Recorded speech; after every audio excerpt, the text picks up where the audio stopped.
হরে কৃষ্ণ কৃষ্ণ কৃষ্ণ হরে হরে। তো ভক্তবৃন্দগণ, আজকের ভিডিওটি রয়েছে অবশ্যই যারা সরস্বতী পুজোয় উপোস থাকবেন তারা ভুলেও এই কয়েকটি খাবার খাবেন না এবং এই কয়েকটি কাজগুলো কখনোই করবেন না, এবং কিভাবে পুজো অর্চনা করলে আপনার জীবনের সমস্ত ধরনের সমস্যা এবং পড়াশোনার যাবতীয় বিষয় সব ধরনের কঠিন থেকে সহজ হয়ে যাবে, এই বিষয়টি যদি আপনি মেনে চলেন তো অবশ্যই ভিডিওটি সম্পূর্ণ দেখবেন। চ্যানেলে নতুন হয়ে থাকলে দয়া করে চ্যানেলটিকে সাবস্ক্রাইব করবেন, লাইক করবেন, কমেন্টে ভক্তি ভালোবাসার শ্রদ্ধা দিয়ে জয় মা সরস্বতীর জয় লিখে দিতে ভুলবেন না। তো ভিডিওটি অবশ্যই সম্পূর্ণ দেখার চেষ্টা করবেন। তো শুরু করা যাক আজকের ভিডিওটি। বিদ্যা ও সঙ্গীতের দেবী সরস্বতীকে আরাধনার কেন্দ্র করে অনুষ্ঠেয় একটি অন্যতম প্রধান হিন্দু উৎসব। শাস্ত্রীয় বিধান অনুসারে মাঘ মাসের শুক্ল পঞ্চমী তিথিতে সরস্বতী পুজো আয়োজিত হয়। তিথিটি শ্রী পঞ্চমী বা বসন্ত পঞ্চমী নামে পরিচিত। শ্রী পঞ্চমীর দিন অতি প্রত্যুষে বিভিন্ন শিক্ষা প্রতিষ্ঠান, ছাত্রছাত্রীদের গৃহ ও সর্বজনীন পুজো মণ্ডপে দেবী সরস্বতীর পুজো করা হয়। সন্ধ্যায় শিক্ষা প্রতিষ্ঠান ও সর্বজনীন পুজো মণ্ডপগুলিতে সাংস্কৃতিক অনুষ্ঠানও আয়োজিত হচ্ছেন জয় সরস্বতী দেবী। আর সরস্বতী পুজোর দিন অবশ্যই এই মন্ত্রটি আর এই খাবারটি ভুলেও খাবেন না। আর পারলে অবশ্যই এই মন্ত্রটি প্রণাম মন্ত্র হিসেবে সরস্বতীর সামনে গিয়ে একবার উচ্চারণ করতে হবে।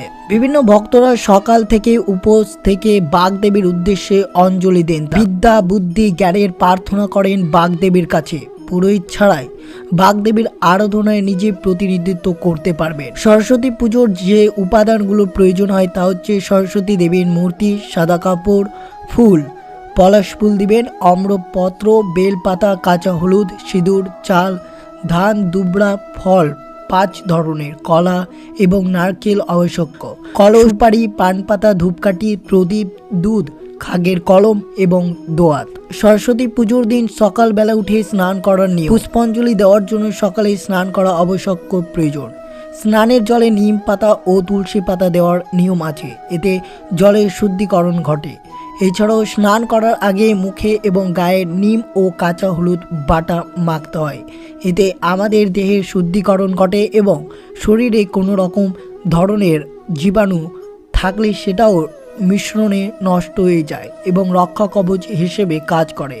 স্নান করার পর যে পুজো করবে তাকে সাদা বা হলুদ বস্ত্র পরিধান করতে হবে। প্রথমে পুজোর জায়গাটি ভালো করে পরিষ্কার করে মুছে নিয়ে একটি ছোট জল চৌকো বসাতে হবে, তবে এটি আবশ্যক নয়। এরপর একটি পরিষ্কার সাদা কাপড় পেতে দিতে হবে তার উপর। এবার দেবী সরস্বতীর মূর্তিটি এর ওপর স্থাপন করতে হবে। দেবী মূর্তিকে ফুলের মালা পরিয়ে সুসজ্জিত করে এবং পুজোর স্থানে ভালো করে হলুদ, সিঁদুর এবং চাল দিয়ে আলপনা দিতে হবে। এছাড়াও স্থানটিতে ফুল দিয়ে সাজিয়ে দিতে হবে। বই, খাতা, পেন, পেন্সিল এবং হারমোনিয়াম ঠাকুরের মূর্তিটির পাশে রাখতে হবে এবং সেখানেও ফুল দিয়ে সাজিয়ে দিতে হবে। কালীর দোয়াতগুলো দুধ দ্বারা পূর্ণ করতে হবে এবং তাতে খাগের কলমগুলো রাখতে হবে। এই কালীর দোয়াতগুলোই ঠাকুরের মূর্তির সামনে রাখতে হবে। এবার কলস বা ঘট জল পূর্ণ করে তাতে প্রথমে আমের পল্লব রাখতে হবে, তার ওপর পানপত্র রেখে একটি সুপারি রাখতে হবে, এর ওপর ফুল ও দুবড়া রাখতে হবে। দেবীর মূর্তির পাশে একটি গণেশ ঠাকুরের মূর্তি রাখতে হবে। প্রথমে ফুল ও বেলপাতা নিয়ে গণেশ ঠাকুরের চরণে তা অর্পণ করে পুজো আরম্ভ করতে হবে। তারপর একইভাবে ফুল ও বেলপাতা একে একে বাগদেবীর চরণে অর্পণ করে পুজো আরম্ভ করতে হবে। এর সাথে দেবীকে আরাধনার মন্ত্রোচ্চারণ করতে হবে। এই মন্ত্রগুলির জন্য নির্দিষ্ট বই আছে যেখানে পুজোর সমস্ত নিয়ম আপনি জানতে পারবেন। এরপর ধূপ ও দীপ জেলে ফল মিষ্টি নৈবেদ্য অর্পণ করবে। সবশেষে পুষ্পাঞ্জলি দিতে হবে। এই মন্ত্রটি অবশ্যই জপ করবেন পুষ্পাঞ্জলির মন্ত্র হিসেবে। ওম জয় জয় দেবী চরাচর সারে কুচযুগ শোভিত মুক্তারে বিনা রঞ্জিত পুস্তক হস্তে ভগবতী ভারতী দেবী নমস্তুতে।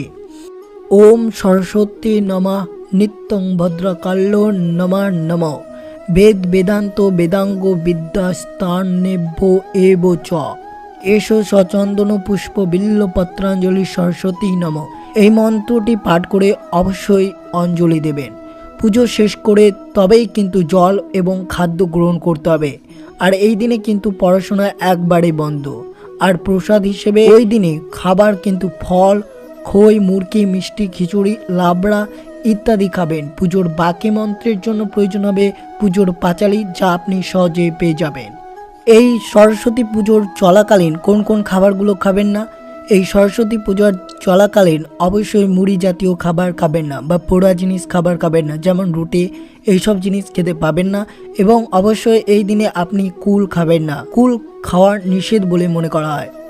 অবশ্যই সরস্বতী পুজোর দিনে মূলাও খাওয়া যাবে না, যেটি শাস্ত্রে নিষিদ্ধ করা রয়েছে। অবশ্যই যারা ব্রতের উপবাস করবেন তারা অবশ্যই মনে রাখবেন যাতে এই দিনে খাওয়ার থেকে এড়িয়ে চলবেন। বিভিন্ন ধরনের নেশা জাতীয় দ্রব্য যেমন মাদক, সিগারেট, ধূমপান, কফি বা চা জাতীয় জিনিস খাওয়া চলবে না এই সরস্বতী পুজোর দিন। এই বিষয়টিকে আপনারা সতর্কভাবে এড়িয়ে চলবেন। এই সরস্বতী পুজোর দিন কোন কাজগুলো করবেন যার ফলে সরস্বতীর কৃপা আপনার উপর সারা বছর বর্ষিত থাকবে? শিক্ষা, শিল্পকলা এবং সঙ্গীতের দেবী হলেন সরস্বতী। আমাদের মনের অন্ধকার দূর করে শিক্ষার আলো জ্বালানোর জন্য আমরা ঘরে ঘরে দেবী সরস্বতীর পুজো করে থাকি। সঠিক বিধি অনুসারে পুজো করলে দেবীর কৃপা লাভ করা যাবে। তবে শাস্ত্র অনুযায়ী কিছু কিছু কাজ আছে যা সরস্বতী পুজোর দিন একবারে করতে নেই। সঠিক বিধি অনুসারে পুজো করলে দেবীর কৃপা লাভ করা যাবে, তবে শাস্ত্র অনুযায়ী এই সব কাজগুলো করলে আপনার সরস্বতী পুজোর দিন একবারেই করতে নেই। এর ফলে বিদ্যার দেবী আপনার উপর রুষ্ট হন এবং জীবনে নানা সমস্যার সম্মুখীন হতে হয়। সরস্বতী পুজোর দিন কোনোভাবেই ফসল কাটা উচিত নয় বা বাড়ির যে কোনো গাছ কাটা উচিত নয়। শাস্ত্রে মানা হয় যে এই সময় গাছের উৎসবে আনন্দে মেতে ওঠে, তাই এই দিনে বাড়িতে গাছ লাগানো খুব শুভ বলে মনে করা হয়। সরস্বতী পুজোর দিন হাত বা পায়ের নখ এবং চুল ভুলেও কাটতে নেই। যদি খুব প্রয়োজন হয় তাহলে আগের বা পরের দিনে কেটে নেওয়া যেতে পারে। সরস্বতীর পুজোর দিন সেলাইয়ের কাজ করতে নেই। পুজোর সময় যে প্রদীপ জ্বালা হয় তা যেন কোনোভাবেই পুজো চলাকালীন নিভে না যায়, সেই দিকে বিশেষ নজর দিতে হবে। পুজো চলাকালীন প্রদীপ নিভে যাওয়ার অমঙ্গলের সূচনা হয়। এই দিনে কোনোভাবেই কাউকে কুকথা বলা যাবে না, কারণ এই পুজোর সময় দেবী সরস্বতী আমাদের জিহ্বায় অবস্থান, তাই কাউকে কুকথা বলতে নেই। এছাড়াও এই দিনে ক্রোধ সংরক্ষণ করতে হয়। সরস্বতী পুজোর দিন হলুদ বা সাদা বস্ত্র পরিধান করতে হবে, অন্য রঙের বস্ত্র পরিধান করতে নেই। সরস্বতী পুজো বা বসন্তী পুজো হলো লেখাপড়া শুরু করার জন্য উপযুক্ত দিন। সরস্বতী পুজোর দিন সকালে উঠে ছাত্রীরা আগে স্নান সেরে নেবেন। এই দিনে ভুলেও স্নান করে খাবার খাবেন না। বসন্তী পঞ্চমীর দিন কেউ মাছ, মাংস বা আমিষ খাবার মুখে তুলবেন না। এই দিন মদ্যপান থেকে বিরত থাকা অত্যন্ত জরুরি, তাই সতর্ক থাকবেন সকলে। এই দিনে এই খাবারগুলো ভুল করেও খাবেন না। সরস্বতী পুজোর দিন পড়ার বই, ছবি আঁকার তুলি বা সঙ্গীতের সরঞ্জাম থাকলে তা সরস্বতী পুজোর সময় অবশ্যই দেবীর সামনে রেখে আসা উচিত। এর ফলে এগুলির ওপর দেবীর কৃপা দৃষ্টি বর্ষিত হবে এবং দেবীর আশীর্বাদে এই সব ক্ষেত্রে সাফল্য লাভ করা যাবে। সরস্বতী পুজোর দিন সন্ধ্যাবেলা একটি বট পাতায় যজ্ঞ ডুমুরের ডাল দিয়ে চন্দন এবং আলতা মিশিয়ে নিজের মনের কামনা লিখুন এবং তার সঙ্গে নিজের নাম ও গোত্র লিখতে হবে। লেখা হয়ে গেলে বট পাতাটা সরস্বতী দেবীর চরণে রেখে দিন। পরের দিন বিসর্জনের সময় ভাসিয়ে দিন। যাদের লেখাপড়ায় একবারেই মনোযোগ নেই তারা সরস্বতী দেবীর কাছে একটি কলম এবং একটা ময়ূরের পালক রাখুন।